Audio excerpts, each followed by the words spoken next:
Después de la dispersión de Babel, la idolatría llegó a ser otra vez casi universal, y el Señor dejó finalmente que los transgresores empedernidos siguieran sus malos caminos, mientras elegía a Abraham del linaje de Sem, a fin de hacerle depositario de su ley para las futuras generaciones. Abraham se había criado en un ambiente de superstición y paganismo. Aún la familia de su padre, en la cual se había conservado el conocimiento de Dios, estaba cediendo a las seductoras influencias que la rodeaban, y servían a dioses extraños. Josué 24, verso 2. En vez de servir a Jehová. Pero la verdadera fe no había de extinguirse. Dios ha conservado siempre un remanente para que le sirva. Adán, Set, Enoc, Matusalén, Noé, Sem, en línea ininterrumpida, transmitieron de generación en generación las preciosas revelaciones de su voluntad. El hijo de Taré se convirtió en el heredero de este santo cometido. Por todas partes lo invitaba la idolatría, pero en vano.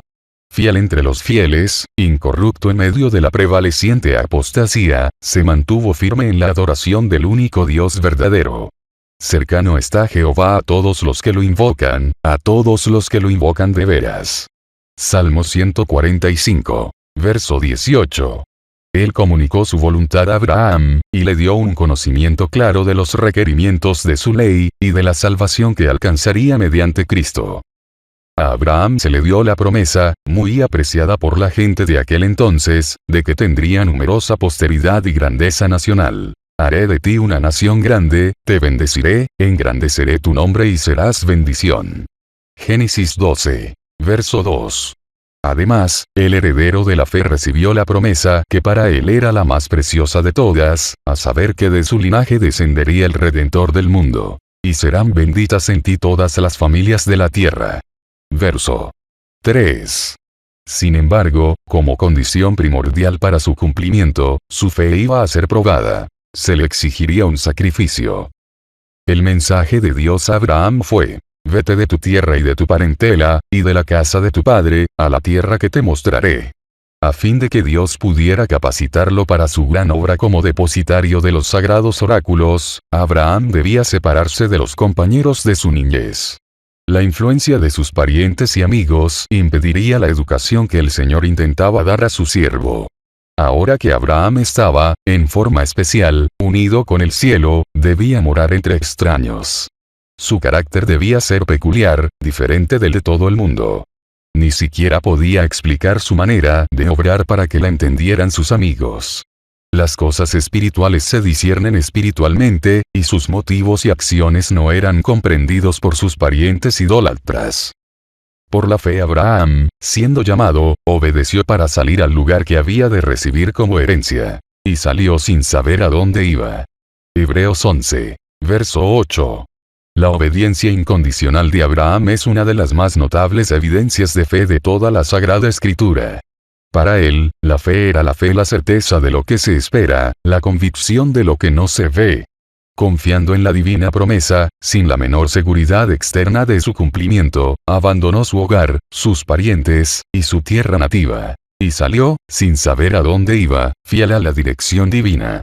Por la fe habitó como extranjero en la tierra prometida como en tierra ajena, habitando en tiendas con Isaac y Jacob, coherederos de la misma promesa.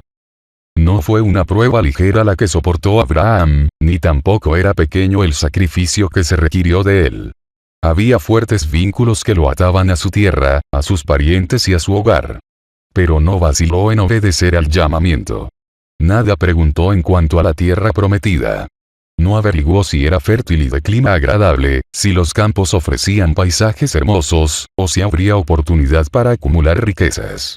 Dios había hablado, y su siervo debía obedecer. El lugar más feliz de la tierra para él era donde Dios quería que estuviera. Muchos continúan siendo probados como lo fue Abraham. No oyen la voz de Dios hablándoles directamente desde el cielo. Pero, en cambio, son llamados mediante las enseñanzas de su palabra y los acontecimientos de su providencia. Se les puede pedir que abandonen una carrera que promete riquezas y honores, que dejen afables y provechosas amistades, y que se separen de sus parientes, para entrar en lo que parece ser únicamente un sendero de abnegación, trabajos y sacrificios. Dios tiene un trabajo para ellos. Pero una vida fácil y la influencia de las amistades y los parientes impediría el desarrollo de los rasgos esenciales para su realización. Los llama para que se aparten de las influencias y los auxilios humanos, y les hace sentir la necesidad de su ayuda, y de depender solamente de Dios, para que Él mismo pueda revelarse a ellos. ¿Quién está listo para renunciar a los planes que ha abrigado y a las relaciones familiares tan pronto lo llame la providencia? ¿Quién aceptará nuevas obligaciones y entrará en campos inexplorados para hacer la obra de Dios con buena voluntad y firmeza y contar sus pérdidas como ganancia por amor a Cristo? El que haga esto tiene la fe de Abraham, y compartirá con él el más excelente y eterno peso de gloria, con el cual no se pueden comparar las aflicciones del tiempo presente. 2 Corintios 4, verso 17. Romanos 8, verso 18. El llamamiento del cielo le llegó a Abraham por primera vez mientras vivía en Ur de los Caldeos. Génesis 11, verso 31, y, obediente, se trasladó a Harán. Hasta allí lo acompañó la familia de su padre, pues con su idolatría ella mezclaba la adoración del Dios verdadero. Allí permaneció Abraham hasta la muerte de Taré. Pero después de la muerte de su padre la voz divina le ordenó proseguir su peregrinación. Su hermano Nacor, con toda su familia, se quedó en su hogar y con sus ídolos. Además de Sara, la esposa de Abraham, únicamente Lot, cuyo padre Harán había fallecido hacía mucho tiempo, escogió participar de la vida de peregrinaje del patriarca. Sin embargo, fue una gran compañía la que salió de Mesopotamia. Abraham ya poseía gran cantidad de ganado vacuno y lanar, que eran las riquezas del oriente, e iba acompañado de un gran número de criados y personas dependientes de él. Se alejaba de la tierra de sus padres para nunca más volver, y llevó consigo todo lo que poseía, todos los bienes que habían ganado y las personas que habían adquirido en Harán. Génesis 12, verso 5. Entre los que le acompañaban muchos eran guiados por motivos más altos que el interés propio.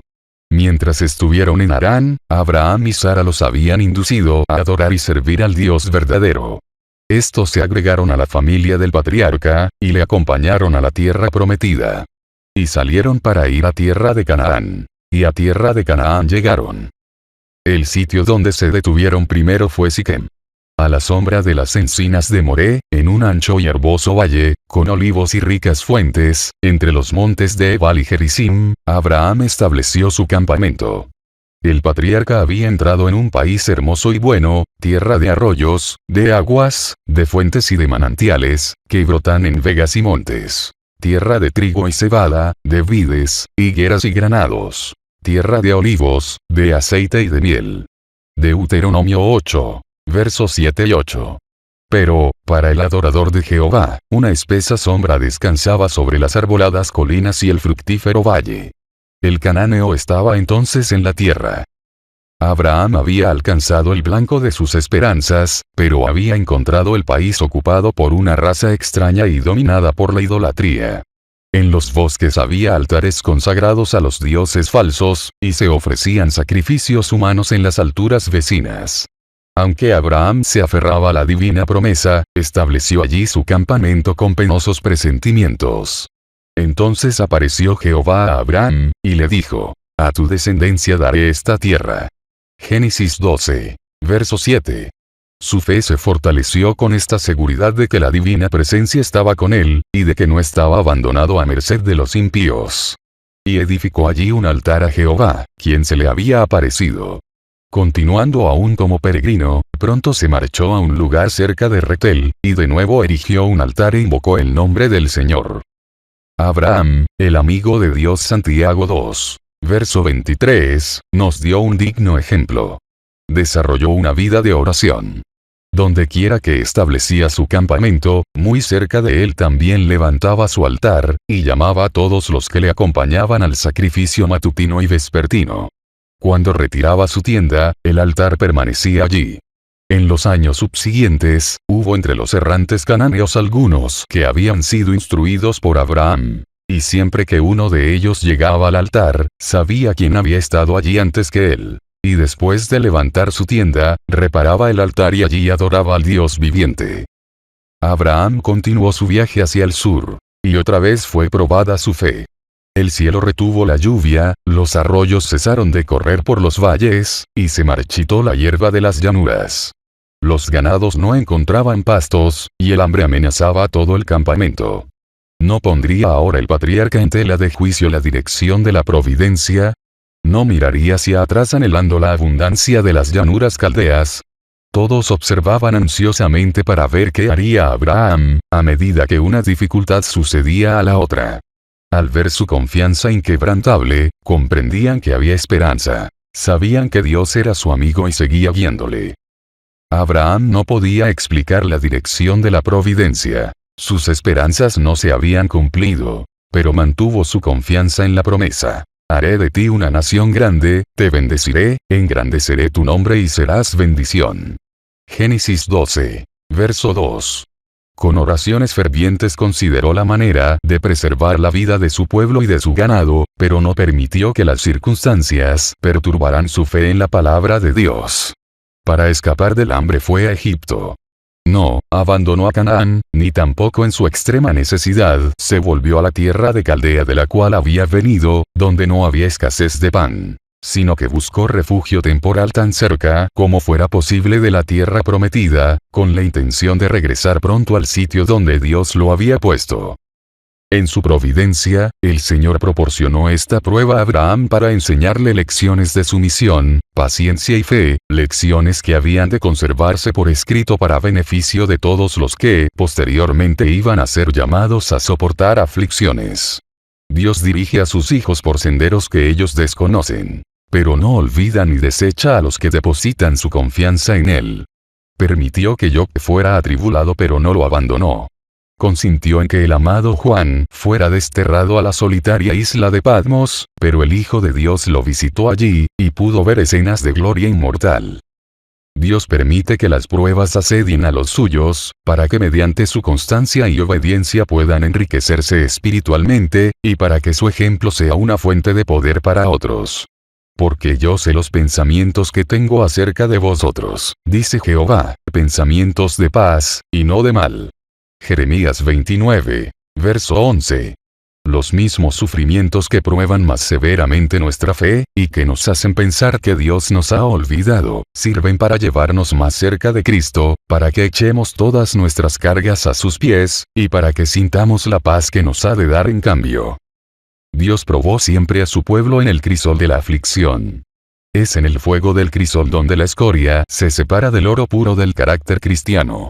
Jesús vigila la prueba. Él sabe qué se necesita para purificar el precioso metal, a fin de que refleje la luz de su amor. Es mediante pruebas estrictas y reveladoras como Dios disciplina a sus siervos. Él ve que algunos tienen aptitudes que pueden usarse en el progreso de su obra, y los somete a pruebas.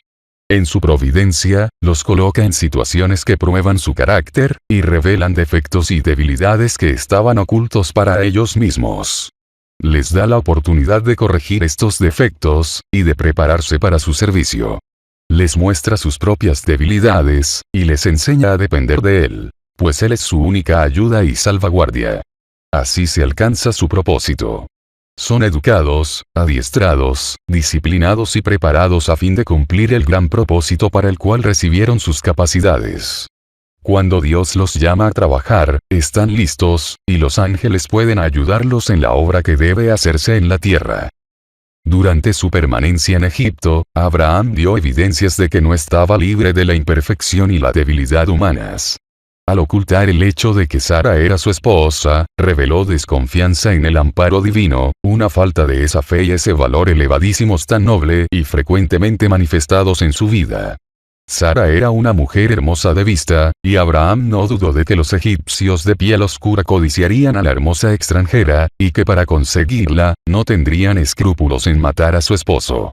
Razonó que no mentía al presentar a Sara como su hermana, pues ella era hija de su padre, aunque no de su madre. Pero este ocultamiento de la verdadera relación que existía entre ellos era un engaño. Ningún desvío de la estricta integridad puede merecer la aprobación de Dios. A causa de la falta de fe de Abraham, Sara estuvo en gran peligro. El rey de Egipto, habiendo oído hablar de su belleza, la hizo llevar a su palacio, pensando hacerla su esposa. Pero el Señor, en su gran misericordia, protegió a Sara, enviando plagas sobre la familia real. Por este medio supo el monarca la verdad del asunto, e indignado por el engaño de que había sido objeto, devolvió su esposa a Abraham reprendiéndole así: ¿Qué es esto que has hecho conmigo? ¿Por qué dijiste, es mi hermana, poniéndome en ocasión de tomarla para mí por mujer? Ahora, pues, aquí está tu mujer. Tómala y vete. Génesis 12. Verso 11, verso 18 y 19.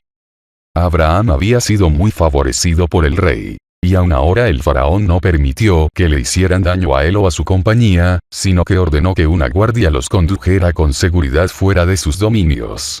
En ese tiempo se promulgaron leyes que prohibían a los egipcios relacionarse con pastores extranjeros en actos familiares, tales como comer o beber juntos. La despedida que el faraón dio a Abraham fue amable y generosa. Pero le pidió que saliera de Egipto, pues no se atrevía a permitirle permanecer en el país. Sin saberlo, el rey había estado a punto de hacerle un gran daño. Pero Dios se había interpuesto, y había salvado al monarca de cometer tan gran pecado.